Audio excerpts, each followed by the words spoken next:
Alright, so we're doing keto bread. I'm going to make this quick. Here's the loaf. Turned out perfect and it is amazing. No eggy taste at all. Kind of completely gone. One thing I did leave out, we'll address that.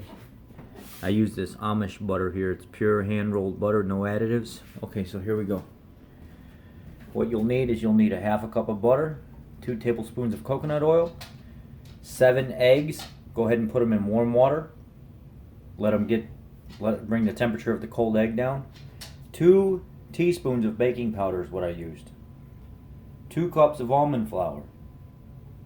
1 teaspoon of Slap Your Mama seasoning or whatever seasoning of your choice. Go ahead, preheat the oven, 355. You're going to put this in there 40 to 55 minutes, and you're going to keep checking your bread by putting something down in the center of it, like a fork or something, and pull it back up. At that point, you'll know whether or not, if you got material still pulling up through the fork. Mine took about 40 minutes, but the directions said about 55. It also did say each heating device is different. Parchment paper, a small baking pan. I did a little small bread pan. Now this is what you do. You go ahead and get these two. You can leave them at room temperature and mix them up if you get to it ahead of time. But I went ahead and stuck the butter in the microwave and melted it, and then I just added the cold coconut oil to it and I let it sit for about 20 minutes before I started mixing it all in. 7 eggs in the warm water. I went ahead and cracked them and put them in a bowl. Then I took the 2 teaspoons of baking powder, the almond flour, and the 1 teaspoon of Slap Your Mama seasoning, or you can use whatever seasoning you want. That's step 3. Mix them all together.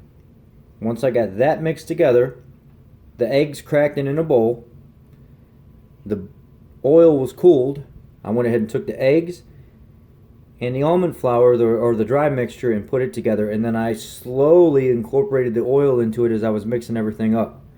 Once I got everything mixed up, I went ahead, poured it into the parchment paper in a little baking pan, kind of flattened, pushed the sides out as much as I could.